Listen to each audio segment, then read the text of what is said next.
อนที่จะเข้าไปในหมู่บ้านนี้เราต้องขับเซโปนเป็นอุปกรณ์เวลาไปซักข้าวให้ได้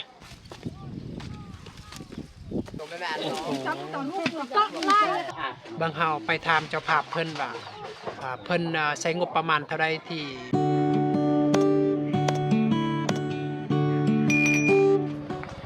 กับทักทายสบายดีสวัสดีพ่อแม่พี่น้อง FC เบิร์สสุขุสุคน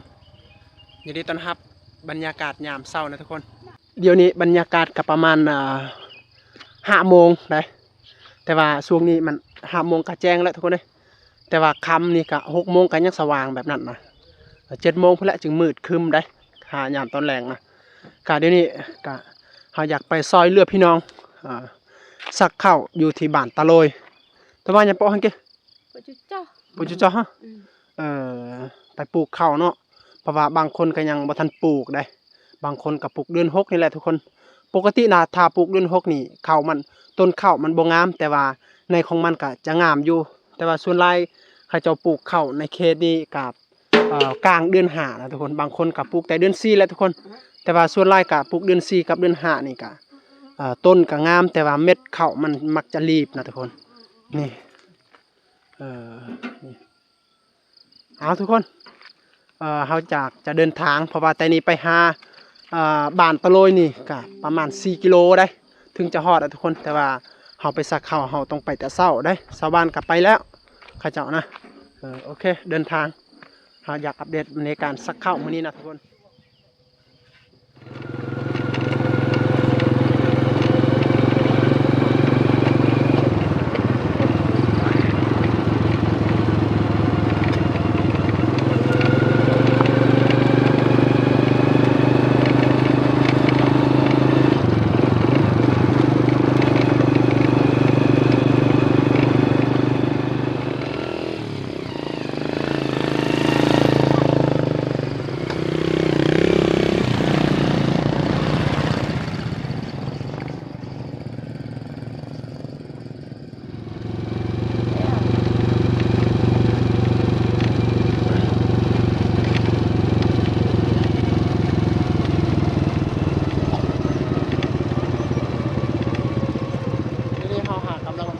เซโปนนะทุกคนเพราะว่าก่อนที่จะเข้าไปในหมู่บ้านนี้เราต้องขับเซโปนแต่ว่าช่วงนี้เราก็สามารถข้ามไปทางนี้นะแต่ว่ามีแต่ประมาณ2 เดือนเท่านั้นนะทุกคนที่สามารถข้ามได้ทางนี้นะแต่ว่าน้ำมันไหลกว่าบ่สามารถข้ามได้ทุกคนNamu itu yang no, lagi apa juga. เพราะว่าทางนี้มันจะมืนได้โอ้ดีดีเอานี่เบิ้งอีก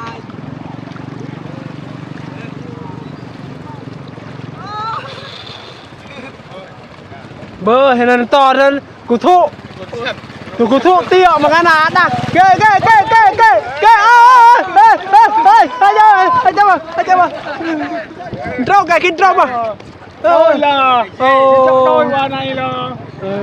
ăn cao là. Có lẽ bộ là. Nhiều bờ luồng là. Ở luồng nào? Luồng đang ngay chỗ là.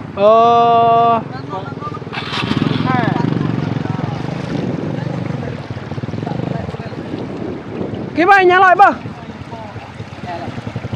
Cái bài nhà lấy chút chọn.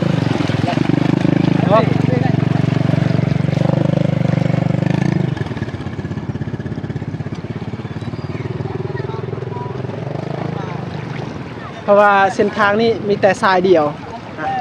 ถ้ามีพี่น้องไปก่อนเขาก็ต้องถ่าเลยทุกคนเพราะว่าเส้นทางมันมืดเด้เขาบ่สามารถที่จะไปเพราะว่ามีเลนเดียว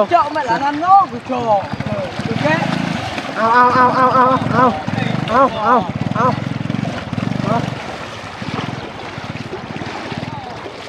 โอเคทุกคน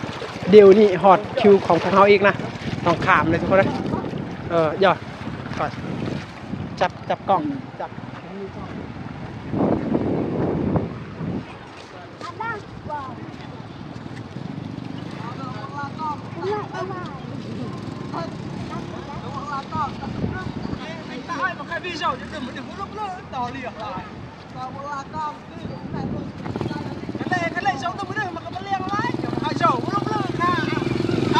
ซ้ำพอแล้ว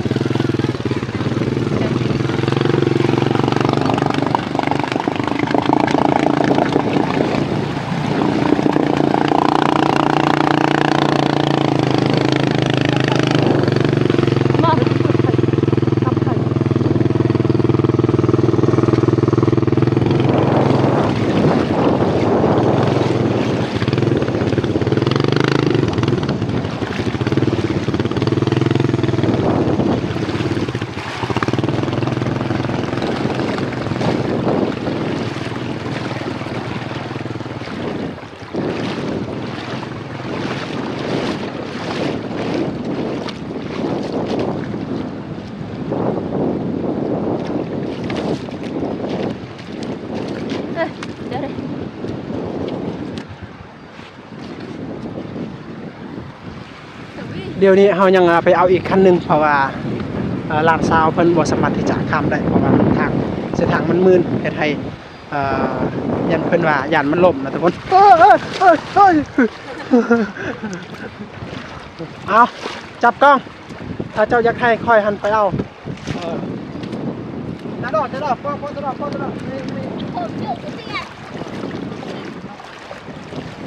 รถของเจ้าคนเจ้าบ่กล้านี่ตั้งเล็ก về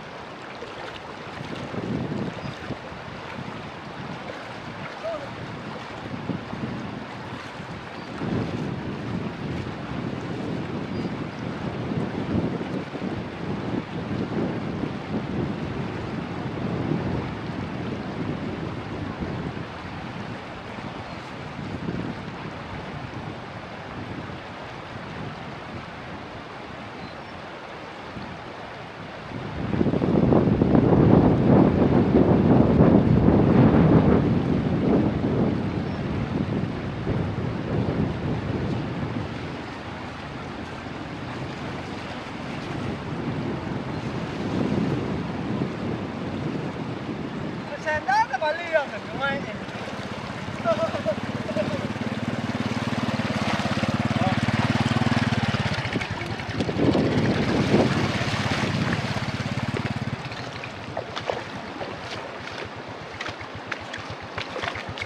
โอ้ยแล้ว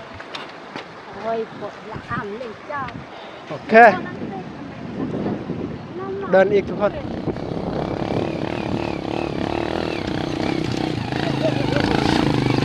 โอเคข้ามเซก่อเป็นที่เรียบร้อยทุกคนเดี๋ยวนี้กาเข้าสู่หมู่บ้านของข้าเจ้าแล้วเด้แต่ว่าชาวบ้านข้าเจ้าผู้ที่อยู่นี้ข้าเจ้าก็ไปซักก้อนแล้วทุกคนเจ้าบ่ท่าเด้เพราะข้าเจ้าไปแต่เช้าเด้เดี๋ยวนี้ชาวบ้านอยู่นี่นะข้าเจ้ากาขึ้นไปซักก้อนแล้วทุกคนยังแต่เฮาผู้ที่มาสานะหรือว่ามาแต่ทางไกลนะยังบ่ทันไปฮอดนะแต่ข้าเจ้ากาไปแต่เช้านะข้าเจ้าออกกาประมาณแต่5 โมงบรรยาทุกคนนะตอนที่เขายังอยู่เฮือนข้าเจ้าก็ออกไปแล้วนะทุกคนกาบ่เป็นหยังถ้าว่าข้าเจ้าซักก่อนหรือว่าแล้วก่อนก็แฮงดีนะเฮาบ่ได้เสียแฮงเสียเวลาอีกนะทุกคนเราจะไปเป็นทางนี้เราขึ้นภูพุ่นเพราะว่าให้ส่วนของสถาบันที่ผลิตผลที่ดินที่สถาบันเฮ็ดผลผลิตกันมันอยู่ทางพุ่นอันนี้จะเป็นอุปกรณ์เวลาไปซักข้าวให้ได้ถือว่าจะมักเขาเอิ้นว่าปลูกเลยทุกคนซักแม่นเฮาต้องใส่เหล็กตัวมันแหลมๆหั่นอันนี้เฮาเอิ้นว่าปลูกได้นี่อุปกรณ์นี่ใส่ข้าวได้ทุกคนโอเคเดินทางทุกคนเฮากะฮอดจุดที่เฮาฝากรถไว้ทุกคนอันนี้จุดนี้เป็นจุดที่เฮาฝากรถไว้เพราะว่าเฮาบ่สามารถที่จะเดินต่อไปได้เพราะว่าไปทางมันบ่มีเด้บ่มีเส้นทางเฮาก็พากันอยู่นี่ทุกคน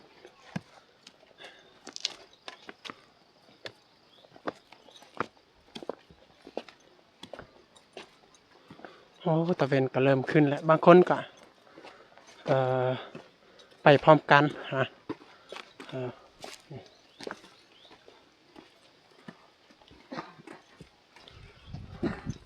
อยู่นี่ถ้าว่าเขาเจ้าเฮ็ดสักเข้าสำเร็จเป็นที่เรียบร้อยเขาเจ้าก็จะฉีดยาเอาได้นี่มาแล้วตุกเกทันที่มากระนังไอ้เต้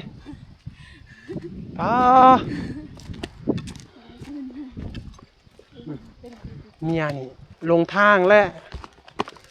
นะเพราะว่าเส้นทางค่ะ3แยกจะมีไฟแดงไฟเขียวก็เลยเพิ่นบ่ฮู้เพิ่นก็ไปทางนี้พุ่น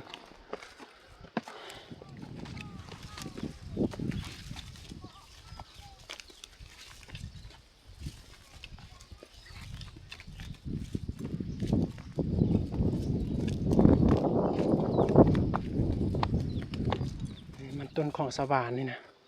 โอ้อันนี้ใบโตมันพญาตเลยทุกคนโอ้อยู่เขตนี้เขาเจ้าเฮ็ดมันต้นคือกันแต่ว่าเขาเจ้าแบกเอาได้ทุกคนอองอยู่ในกระพ้านี่แหละบอนที่รถไปบ่ได้นะต้องใส่แหงหลายก็คือเขตธง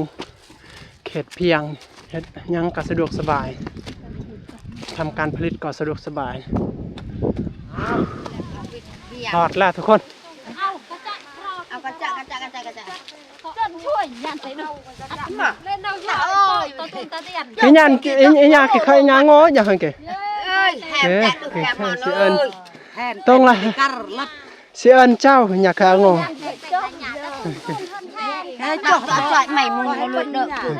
thằng đây được bọn mình cần gì đừng cái phần âm thanh mà từng mắtแต่ต้องรู้ว่าhay là ơi sắc nồi mà tông kẹt kẹt to sắc đôi to sắc keng chật keng ơi sắc nồi sắcเขาแล้วก็ต้องฉีดยาเอกทุกคนเพื่อกำจัดหญ้านี่ได้ถ้าว่าบ่ฉีดนี่เสียหญ้าบ่ได้เพราะว่าหญ้ามันสูงมันแก่แหละทุกคนสวรรค์ก็หากำลังฮอดคือกันมาบ่ได้บ่นี่จะเป็นเม็ดข้าวเจ้าเนี่ยทุกคนอันนี้จะเป็นยาป้องกันบ่ให้มดมาเอานะ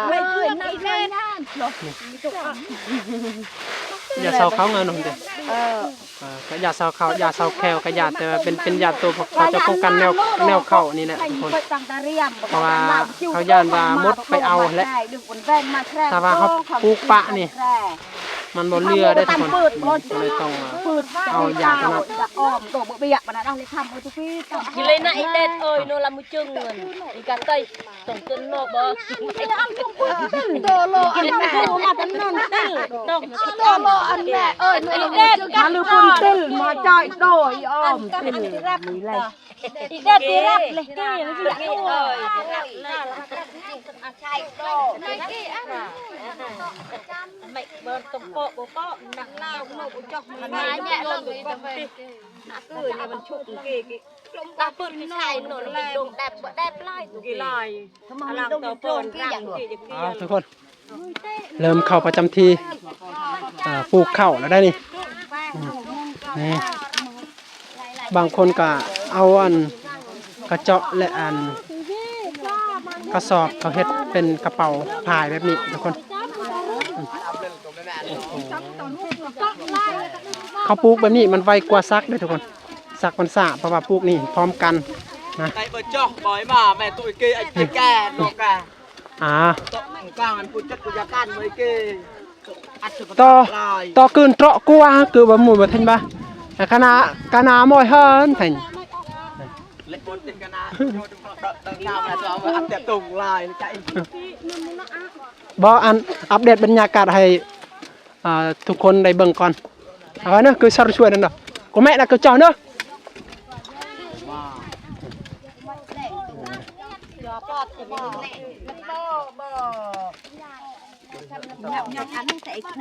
ยังงุยโน่ประทัน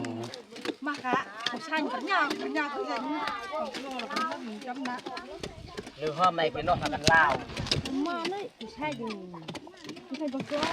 อัดเนื้ออันนั้นก็แป้งกลางอันนั้นมันกูแช่อยู่นี่นะกูแช่ กินมาตัวเมาหน่อยเดี๋ยวแม่นี่เกิด chất nhà cho nó là chơi cho nó luôn là chật nữa lại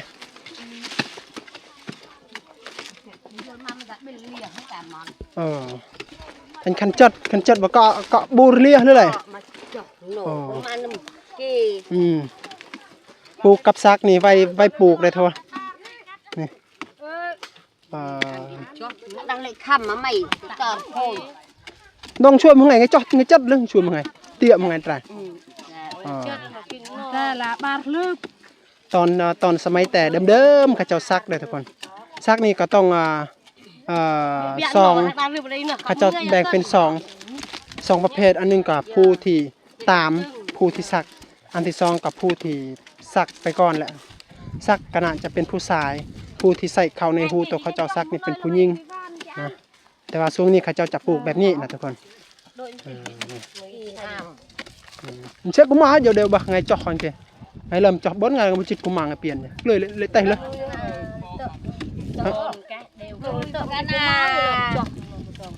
lùi cái ngắn nhé té tiếc bỏ ngay chất nổ mặt chạ đôi cái thằng mẹ nữa mặt chạ đôi cái thằng mẹ đông một ngày kịp bé vá mà hả bộ là chú cho nó đổi đợi mà hồi kia cái tấm mẹ người chạ đổi nữaข้าเจ้าเริ่มปลูกแบบนี้ค่ะกว่าได้ทุกคน10 ปีได้ตอนสมัยเดิมปู่ย่าตายายข้าเจ้าก็สักเอาแต่ว่าข้าเจ้าเปลี่ยนกับประมาณ15 ปีประมาณนี้แหละทุกคนข้าเจ้าเริ่มสักแบบนี้แต่ว่าตอนสมัยตะกี้หั่นน่ะถ้ามีบรรยากาศแบบว่าข้าเจ้าสักข้าวแบบนี้หั่นน่ะผู้ที่เจ้าภาพนี่แหละเป็นผู้เลี้ยงผู้ที่ปลูกข้าวนี่แหละทุกคนบ่ว่าจะเป็นอาหารการกินนะเครื่องน้ำบอกน้ำหวานนะเครื่องดื่มอย่างต่างๆก็สุดเจ้าภาพเป็นผู้ที่สอบทั้งหมดนะบางคนก็เฮ็ดข้าวให้มันหลายนะแต่ว่าเมื่อฝนตกมาก็บ่มีชาวบ้านไปซักข้าวไปปลูกข้าวนี่ก็ข้าวตัวนั้นก็เน่าบูดซื่อๆนะทุกคนเพราะว่าบ่มีผู้ใดกินเด้เพราะว่าเฮ็ดข้าวให้พี่น้องหรือว่าจะเตรียมให้ผู้ที่ไปซักข้าวหั่นแต่ว่าช่วงนี้เขาเจ้าเปลี่ยนวิธีแล้วก็คือเวลาเขาเจ้าซักข้าวนี่เจ้าภาพเพิ่นมีแต่ออกอาหารนะข้าวมีผู้ที่ไปซักหั่นนำเองหั่นนะทุกคนเอามาเองหั่นนะอยากกินสำใดก็เอามาสำนั่นหั่นนะทุกคนถ้าว่าบ่ได้เอามาข้าวนี่ก็อันนั้นบ่มียังกินได้เพราะว่าเขาจะภาพบ่มีsẽ có mà đường ngày biển nữa mặt chặt đồi chặt vậy bốn đi làm củ mà lấy tay bốn giờ tụi bắt tụi củ mà ho bắt củ mà lắm bà cái sang lấy tay hết cái sang bốn cái nó bốn nữa có cho củ mà bị mặt chặt đôi kia có lòng cả rồi giờ cái dặn lênบางคนว่ากายและหาปีว่าเวลาเฮ็ดเวียกนี่เข้านี่ของไผของมันเจ้าภาพเอาออกแต่อาหารนะตอนนั้นนั่นก็เจ้าภาพแหละเป็นผู้เอาออกทั้งหมดนะโอ้ญาติเลยสักเนาะเลยวิดามุนดอกกี้พูนไล่ก่อนเลยแต่ไงอีกไงกระจัดตะเทาร้อยหน่อยเลยแหละโอ้ญาตินี่6 ขนาดเลยทุกคนนี่ถ้าว่าเสียอยู่ในแหวกมันบ่ไหวนะเสียทางหน้ากับทางหลังมันออกอีกขนาดทุกคนนี่แต่ว่ายูเคสนี่เขาจะใส่ยาฆ่าหญ้านี่แหละทุกคนสีดมัดนะเขาจะสีดให้มันตายเพราะว่ายูเคสนี่มักเขาจะใส่ยาเลยทุกคนนะยาเขาจะซื้อมาแต่เวียดนี่แหละทุกคนยาตัวอันตุกก็ประมาณ40,000นะแต่ว่าตุกนึงนี่เราสามารถเฮ็ดได้กับประมาณถ้าว่าไล่เป็นแห่งงานกับตุกนึงกับความกว้างก็น่าจะประมาณ2 คนเฮ็ดต่อวันหนึ่งนะเราสีดตุกนึงนะแต่ว่า2 คนนี่ถ้าเขาจ้างนี่3 แสนได้นะเขาจ้างในชนบทนี่ได้ถ้าว่าเขาเจ้าจ้างในเมืองนี่2 คนนี่น่าจะประมาณ4 แสนเพราะว่ามือหนึ่งหันกะต่ำสุดแล้วทุกคนเพราะว่ามือหนึ่ง2 แสนนะ ก็เลยเขาไล่ว่าตุกหนึ่งราคามีแต่ 40,000 แต่ว่าเขาเห็นว่าพ่นได้รับก็น่าจะประมาณ2 วันนะถ้าผู้หนึงเฮ็ดถ้าว่า2 คนกับวันหนึงนะก็เลยเขาเจ้าก็จำเป็นต้องซีดนะทุกคนถ้าว่าอันนั้นเสียอยู่ในแวกนี่ก็น่าจะประมาณ2 ทิศจึงจะแล้วได้แต่ว่าเฮาฉีดยานี่ก็2 มื้อนะตอนเช้ากับตอนแลงและอาจจะมือเดียวก็มีนะทุกคนแต่ว่าเฮาฉีดยามีแต่ตอนเช้ากับตอนแลงตอนเที่ยงเฮาจะพักได้เพราะว่าฉีดบ่ไหวเพราะว่าบรรยากาศแบบว่าถ้าตอนมันบ่มีแดดคมดีก็เฮาสามารถฉีดได้จนมืดมื้อนะทุกคนแต่ว่าเมื่อมันตะเว้นขึ้นเฮาบ่สามารถฉีดได้นะเพราะว่าเวลาเฮาฉีดนี่โอ้เฮ็ดให้นะวินหัวนะทุกคนบางคนก็เกือบเป็นลมอยู่กลางไห้เด้ก็เลยเขาเจ้าก็เฮ็ดแต่ฉีดแต่ตอนเช้าจนฮอดประมาณ 8 โมงเขาเจ้าก็จะพักนะอิงตามบรรยากาศนะถ้าว่าแดดไว้ก็เขาเจ้าพักไว้แต่ว่าถ้าแดดซ่าเขาเจ้าก็จะพักซ่าแบบนั้นนะ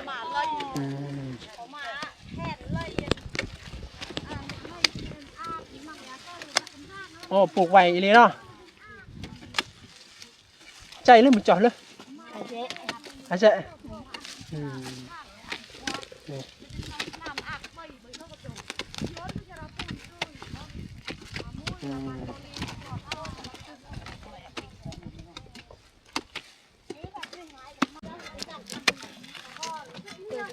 ยาอันมาคัน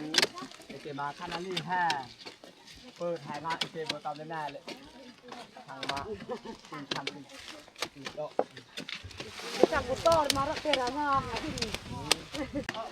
เดี๋ยวนี้ฮากากำลังหอดครึ่งหนึ่งทุกคนให้อันนี้ป้าเถอะเต็มไปด้วยขี้หินทุกคนเฮาอันนั้นนำใส่ได้กับตัวเฮาปะกับเกือบจากครึ่งหนึ่งได้เป็นหินโตใหญ่ๆมัดหน่วยใหญ่ๆก้อนใหญ่ๆแล้วทุกคนเต็มมัดให้นี่แล้วทุกคนโอ้โหนี่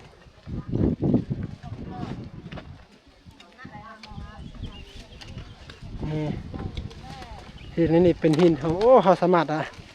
เฮ็ดเที่ยงเลยอยู่นี่นะทุกคนเฮ็ดเที่ยงพักพร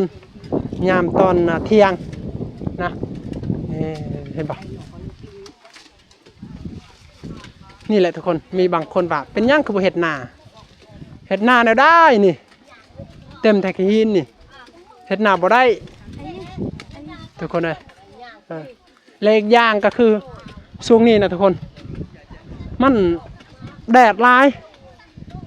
จนว่าห้วยทุกสายมันบกมดนะ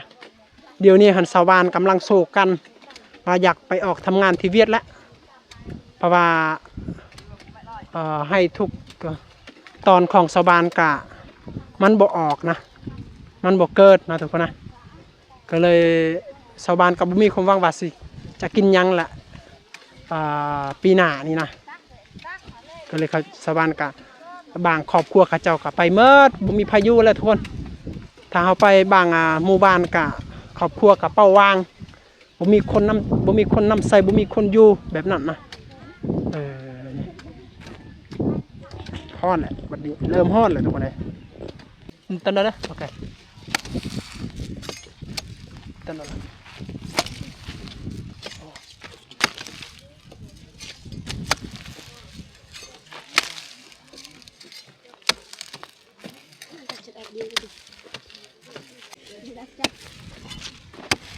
ไม่ท้าเที่ยวยันเกป้าปูนเถื่อพวกไม่ปอปุ่นเต้ตรงไหนป้าปูนเอาพวกเราปวดที่ใช่ไม่ให้เปรี้ยวเก๋ก็ปวนกี่ไซยันเลยมาตับอันจ่อมาคือนะแรงเรื่องมาเอาจำอันไก่เจ้าตัวมาถึงอันถึงอัดตัวมันจะแตกดุมันกับโต๊ะไอ้มียัดเยี่ยมมันมีไม่เยี่ยมโทษลึงมังเจ้าก็เลยต้องโจเลยเบียมาโจแกะมันมีอัดเยี่ยมเน็กกับว่านะยังไงเยี่ยมค่ะเยี่ยมอะไรกินบอกกันอัดต้องการอัดเน็กจ้า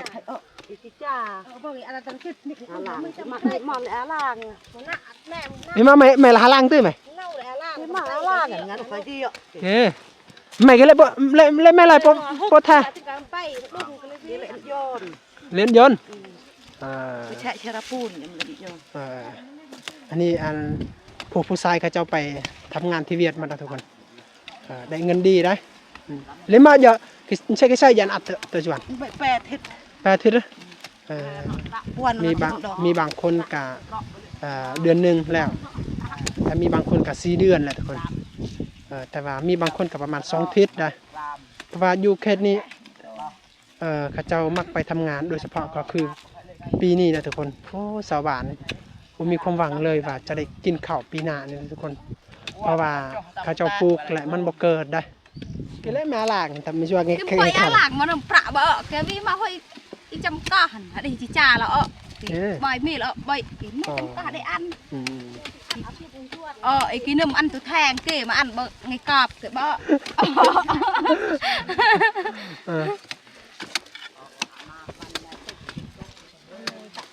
บ่ถ้าอยากไปทำงานที่เวียดต้องเฮ็ดพัสปอร์ตเอาบัตรพันแดนมันบ่คุ้มค่าทิศนึงเขาก็ต้องกลับไปจำกาอีกอยู่ดานะมันบ่คุ้มค่าต้องเฮ็ดบัตรสปอร์ตมันกลุ่มเป็นเดือนเพื่อจะออกเงินเดือนเฮาเลยลอกเลยกับแม่แต่เองบ้านลอกเลยแต่แม่กล่าวมาคือกี่ตู้งุยมาคือบ้านลอกกี่แบบยันผู้ชายอยู่บังโกลกะห่างคือบ่ใช่ไอ้คือเฮียระก็บางทีตาเนียงมันแน่หรือให้ตลอดบ้านผู้ชายบังโกลเลยปฏิบัติโกลไปจริงลืมตันเลยบังโกลก็ลากก็ต้องก้อยเกี่ยทั้งลือperลือตลอดบ้านนั้นผู้ชายบังโกลคือบ้านผู้ชายหยามาลินโนกะครีเนี่ยแปลกลอดเอาเกแปลกลอดเอาคือบ้านpernahแปลกลาต้องใครใช้บังโกลลินper nauต่อเลยสิงวนง่ายสิงวนตั้มมาสิงวนเด้อทำไมทั้งปลาเดี๋ยวนี้เฮากกลับแต่ให้นะสักเข้าเป็นที่เรียบร้อยทุกคนเดี๋ยวนี้กันอาจจะประมาณ11 โมงนะสักแต่เช้าเสียเวลากับประมาณ3 ชั่วโมงครับทุกคนเพราะว่าขับไปนะทุกคนนะเดี๋ยวนี้เฮาก็เริ่มอยากขับประทานอาหารได้โหบางคนก็กินข้าวเป็นที่เรียบร้อยนี่บ่อาหารโอ้นี่ปลายังนี่ปลาทูบ่นี่อาหารสักเข้าได้นี่ปลาทูนี่โอ้นี่ต้มข้าวปุ้นโอ้เขาเปียกันจุนพอดี2 เมนูเป็นยังอีกเดี๋ยวนี้อันนี้ไก่โอ้ต้มไก่เนาะอันนี้มันไก่กุดโปรนี่ก้อยเนาะก้อยเป็นไก่บ่มีหัวบ่มีหางนี่บ่พอครัวบ่นี่พอครัวเนาะนี่เนาะแม่นพอครัวแสดงว่าเขายืมได้นี่เขายืมได้พอให้งานได้ถ้าเฮ็ดบ่แซ่บนี่จักหน่อยก็บ่มีปัญหาแล้วได้ปัญหาอะไรเขายืมคักหน้าได้เก็บจากตุป้างได้ตกจากตุป้างแล้วเก็บเอาคืนป้านี่เอาลองกินก้นมันนี่นะทุกคน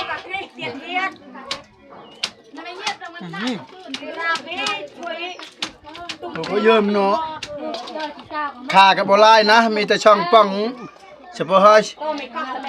มีแต่ป้องเดียวเขาเจ้าจ้างเนาะจ้างมีแต่ป้องช่องป้องเฉพาะให้โอ้เอาเฮ็ดอาหารนี่เขาเจ้าจ้างทุกคนเขาเจ้าจ้างป้อง1ซุปเปอร์ฮอตหั่นก็พอแล้วสำนักเนาะของอันนึงแล้วก็เฮ็ดช่วยนะช่วยเขาเจ้าเอาทุกคนสมควรแล้วของมันตัวมันเหี่ยวก็เก็บเอาคืนแซ่บนี่แหละทุกคนอาหารแม่นของแพงข้าวแม่นของแพงของมันเนาะแต่อาหารนี่เจ้าภาพเพิ่นรับผิดชอบเลยทุกคน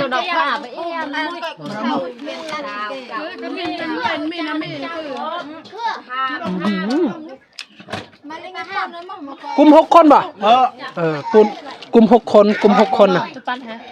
นี่คุม6คนเด้อเจ้าภาพเพิ่นจัดได้ถ้า ใครกินช่วย ถ้าเฮาบ่เฮ็ดตามกฎนี่เจ้าภาพเพิ่นบ่ให้กินบัดนี้เบิ่งเจ้าภาพนี่เพิ่นกินก้อนหมดแล้วโตมันแซ่บก็เอากินหมดแล้วเนาะเอาปะแต่กระดูกกับกลางของป่านี่แหละ กินตำรังกันหน่อยกันบ่พอจ้า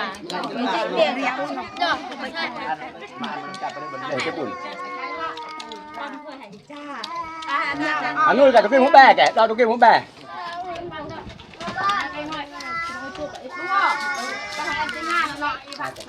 ทำไมเดินงานเอาเนี่ยตอมเลย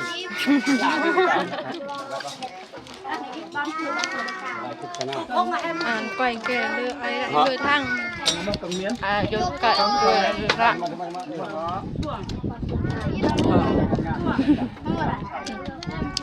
เป็นการลูกกึ่งกินดีอ่ะ นั่นแหละอย่าปั่น nhảy chứ nhà chỗ tập cái này làm tông vô โยน เดี๋ยวจ้างแล้วเลยหอมดูใจเฉียนเลยหอม là xong nát đi hôm hỏi kìa lắm vô bla เลยเงา giờ ao nổ một nạ mấy mà nhà gì trả cái ly chậm cái เฮากินข้าวกินน้ำก็สำเร็จเป็นที่เรียบร้อยนะอาหารก็จะเป็นที่อาหารแซ่บๆนะ anh lịch phải sạc 3เมนูเลยทุกคนก็คือก้อย mẹ mẹ bạp phải kín อ่า mẹ lịch phải sạc kín là mẹ ít ก้อยซีนไก่กับอันนั้น nổ cái sạc cứ ข้าวปุ้นนะ giờ nó im bạo rùm thì nổ อาหารก็เป็นที่แซ่บๆได้อาหารกะเจ้าภาพเพิ่นแหละทุกคนเป็นผู้ออกให้นะแต่ว่าข้าวนี่ของไผของมันนะว่าอยู่เขตนี้ก็เวลาเขาเจ้าซักข้าวนี่เขาเจ้าสวยเลือกกันนะ à cái sạc cọp เจ้าซักมื้อนี้ของผู้หนึงมื้ออื่นอีกของผู้หนึงต่อไปประมาณนี้แหละทุกคนพออยู่เขตนี้เขาเจ้าจะไปเฮ็ดนาเฮ็ดไร่เพราะว่าบ่มีดินมันเพียงสิ่งที่สามารถเฮ็ดนาได้นะทุกคนยางน้ำก็บ่มีนะก็เลยเขาจะเป็นประเฮ็ดให้ได้บางเฮาไปถามเจ้าภาพเพิ่นว่าเพิ่นใช้งบประมาณเท่าใดที่มีพี่น้องที่ช่วยเฮ็ดเวียกเขาได้งบประมาณที่อันคณะแบบว่ามีพี่น้องที่ไปซักซอยข้าวมื้อนี้หั่นใช้งบประมาณเท่าใดรวมทั้งหมดอาหารบ่ lừa hàn lừa nằm chồng cái mà mạnh ngã ngập câu chèn đi 900,000 เลย โอ้ทั้งอาหารทั้งน้ำส้มเนาะ แต่ว่าเข้าเด้เข้าหันอันเจ้าภาพบ่ตอนรับหรือว่าของไผของมันเข้าหัน ของไปของมันเข้า เข้าอันมาของส่วนตัวเนาะแต่ว่าอาหารนี่ผู้ที่เจ้าภาพเป็นผู้เอาออกเนาะแม่นบ่ อาหารเนี่ยจะภาพหรือนำชม ต้องมีน้ำวอกน้ำว่านน้ำเนาะ แม่น แสดงว่าเกือบล้านหนึงเนาะ เกือบล้านหนึง แต่ว่าให้ได้จากเฮกตาร์ให้ฮอดบ่2เฮกตาร์บ่ถึงติ บ่ทาง ใส่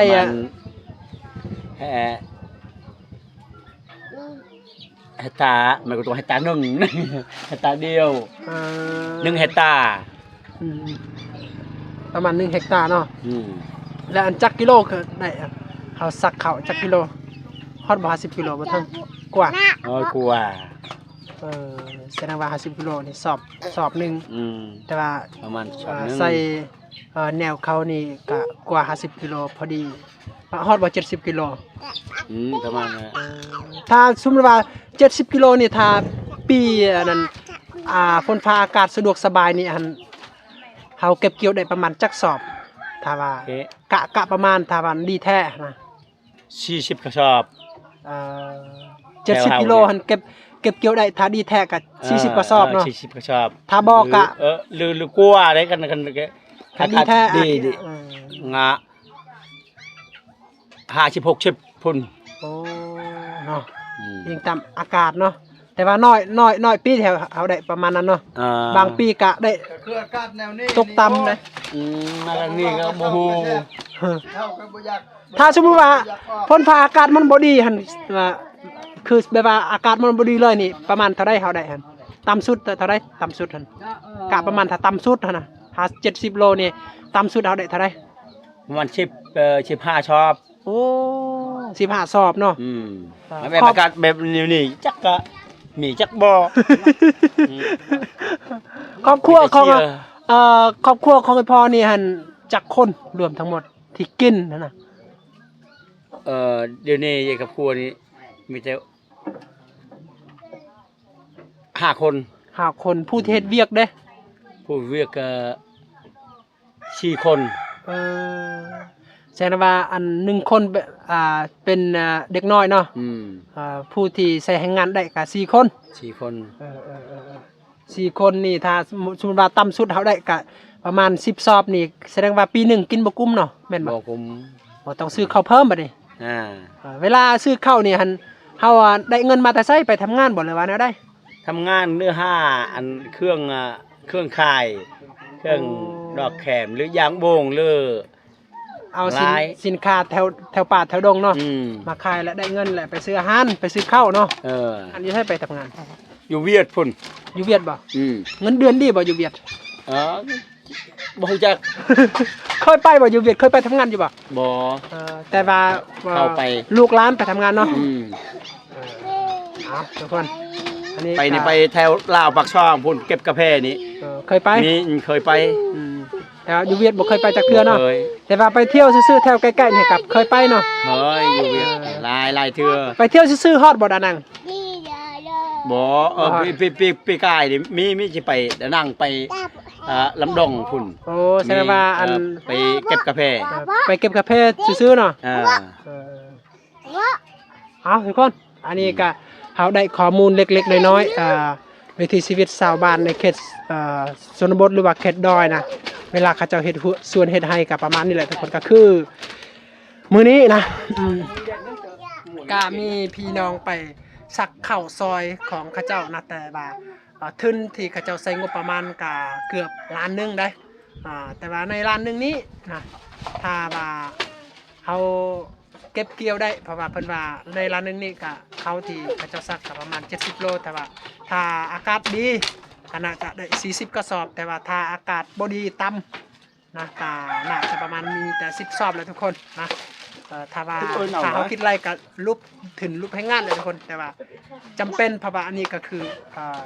อาชีพหลักของเขาเจ้าในเขตนี้นะเอาทุกคนเฮาก็ขอขอบอกใจพี่น้องหลายๆนะที่ได้มาติดตามรับชมและเฮาก็ได้แบ่งปันข้อมูลเล็กๆน้อยๆนะก็ประมาณนี้แหละทุกคนมีแต่ว่าไว้เจออีพีต่อไปนะบ๊ายบายทุกคน